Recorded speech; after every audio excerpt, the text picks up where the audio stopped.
Climbing Mount Kilimanjaro was an incredible adventure, but there were a lot of things that I wish I knew before I embarked on this journey.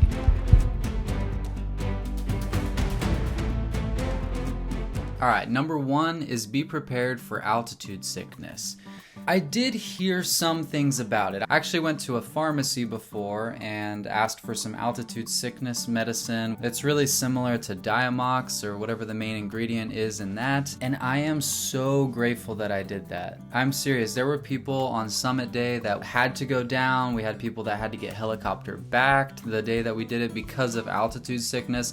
And I feel like if we hadn't had brought this Diamox, that we would have been in big trouble. Altitude sickness is no joke up there. It's one of the biggest reasons why people fail. It has a 50% success rate is what our tour guides tell us because of that reason. I guess this one's not necessarily something I wasn't prepared on. Luckily I was, but I feel like I honestly just got lucky. So I just wanted to make sure that you really emphasize that point to have this medication. Be prepared to be going to the bathroom. Definitely makes you need to pee a lot. All right, number two, it should go without saying, but you should be in good physical condition, especially with your heart health. You should have good cardiovascular health. Now, I say this because I actually noticed quite a few people on the trail that were not in the best shape, and then also they were very, excited because the first 2-3 days of hiking is actually pretty easy. It was really easy. But summit day, if you're planning on going to the top, even up to Gilman's Point or the top, which is Uhuru Peak, it is no joke. Your heart will be pounding out of your chest. I am an athlete. I constantly working out. I had a very active, busy summer, and I did not know if I was gonna make it.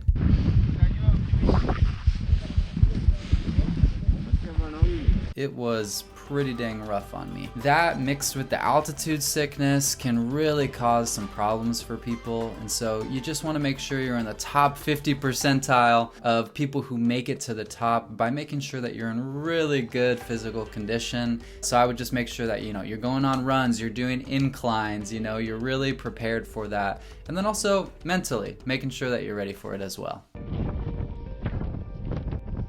All right, number three, make sure that you pack warm gear for the summit. Climbing on that summit day was really, really cold. I was expecting it to be cold, but man, if we even rested for a little bit, you could be in serious trouble and also have to go down. I had a beanie, right? I actually had 2 beanies, but I kind of wish that I had just a really nice insulated beanie, a really good one. I also wish I had amazing gloves. That was huge because the wind chill coming through is crazy, and my fingers were constantly cold, even though I had these thick gloves that we rented from the company, so they were the ones that they recommended to us. My fingers were still freezing. My toes, luckily, because we were moving all the time, stayed warm, but I do feel it's really important to have great socks, great hiking boots. The ones that I rented there actually worked amazing, so I'm really grateful for that. And along those lines with the boots, just make sure that they're waterproof because you're going to be stepping in a lot of snow, or at least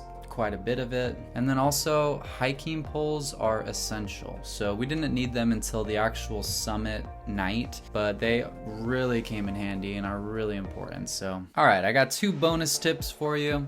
First of all, make sure you subscribe to the channel. Would love to have you as a part of the adventure family here. But my first tip is the first 2 days you can actually wear tennis shoes. So I would just make sure that you have good, slip resistant as much as you can, some sort of hiking mesh tennis shoe, right? But just something really comfortable, because the first 2 days, you're walking through rainforest, you're walking through grasslands, and the trails are pretty nice. I was specifically on the Marangu route climbing Mount Kilimanjaro, so you want to make sure that you check the other ones, but just see about doing the tennis shoe thing, because I had no idea, and then when we got there I had to go buy some tennis shoes locally because I was like, yeah, I do not want to be hiking in my heavy hiking boots for the whole time if I don't have to. And then my second tip for you is to make sure that you bring some energy boosters, right? I would have some snacks that you really love that are really, something organic and really good for your health. This definitely came in handy, having nuts would be awesome. Cashews, cashews, almonds, whatever you can get.